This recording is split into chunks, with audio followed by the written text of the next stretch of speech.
हाँ तो नमस्ते जी, कैसे हैं आप सब। आई होप आप सब बहुत अच्छे होंगे। आज हम लोग सीखेंगे प्रकाश के परावर्तन के बारे में और इसके नियम को सीखेंगे। बिहार बोर्ड एग्ज़ाम में ये बहुत ही इंपॉर्टेंट है, क्लास 10th के लिए इतना इंपॉर्टेंट है कि हर 2 साल में एक बार पूछ ही लेता है।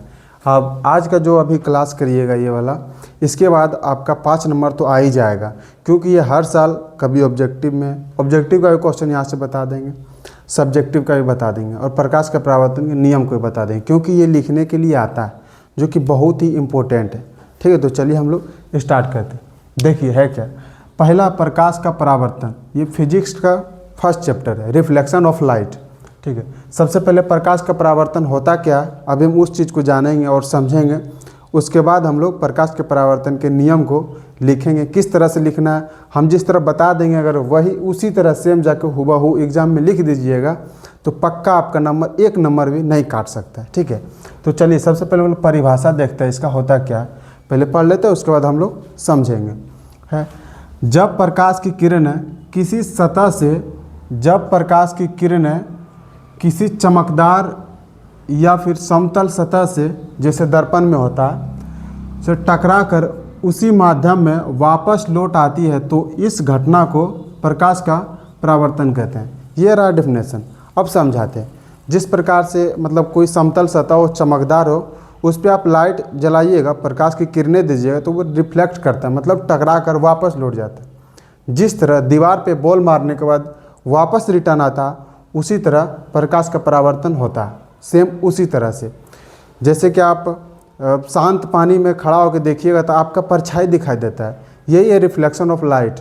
देखिएगा पेड़, उसमें भी पेड़ का भी दिख जाता है, जो बगल में पेड़ होता है। आप अपना थाली में जिसमें खाते उसमें देखिएगा, चमकदार होगा तो उसमें भी रिफ्लेक्शन करता है, लाइट जला के आप देख सकते हैं। तो उम्मीद करता है आप लोग प्रकाश का परावर्तन समझ चुके होंगे और अब हम लोग प्रकाश के परावर्तन के नियम को सीखेंगे। तो देखिए सबसे पहले आपका प्रश्न इस तरह रहेगा, प्रकाश का परावर्तन, प्रकाश के परावर्तन का नियम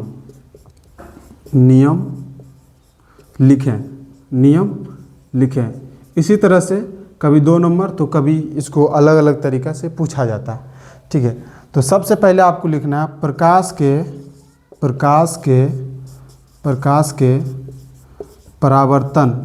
के परावर्तन के 2 नियम हैं। कौन कौन सा अभी हम बताते हैं। नंबर एक, सबसे पहले आप बगल में फिगर बनाइएगा। ठीक है, बगल में आप फिगर बना दीजिए, जो कि हम बता रहे हैं अभी। एक समतल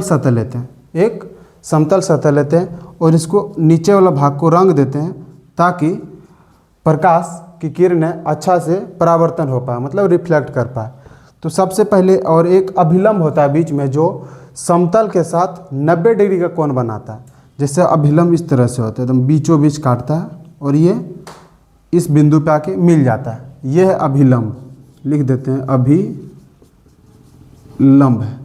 ठीक है, उसके बाद आने वाली किरण को आपतित किरण कहते हैं। जैसे एक किरण इधर से आएगा, ठीक है, और यहाँ पे आके मिल जाएगा, वो सीधा आता है, इसको बोलते हैं आपतित किरण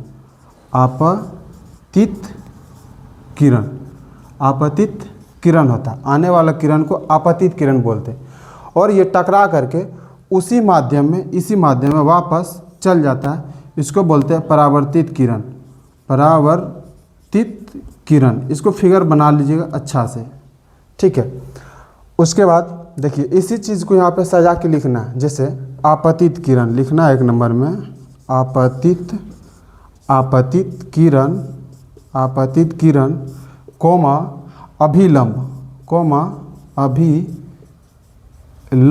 इसको इधर मिटा देते हैं। आप समझ गए हो कि ये आपतित किरण और परावर्तित किरण है और अभिलंब एक समतल में स्थित है। वो वाला फिगर बना दीजिएगा, बुक में देख लीजिएगा किस तरह से फिगर है। ठीक है, उसके बाद यहाँ पे हम लोग अभिलंब लिख लेते हैं। अभिलंब लिखते हैं, अभिलंब तथा परावर्तित किरण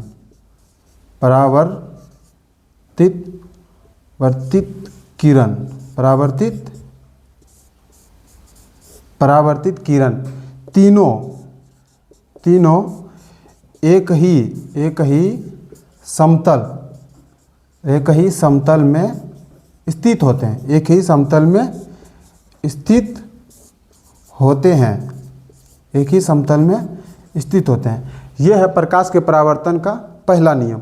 इसमें कुछ नहीं किए हैं, बस इसको लिख दिए कि आपतित किरण और अभिलंब और परावर्तित किरण जो वापस जाती है वो तीनों एक ही सतह पर स्थित होता है। ठीक है, ये हुआ प्रकाश के परावर्तन का पहला नियम। दूसरा नियम है प्रकाश के परावर्तन का कि आपतित कोण, यहाँ पे एक कोण बन रहा है, आप लोग देख लीजिएगा। आपतित किरण और अभिलंब के बीच एक कोण बनता है जिसको हम लोग आपतन, अभिलंब और परावर्तित किरण के बीच में एक और कोण बनता है, उसको बोलते हैं परावर्तन कोण।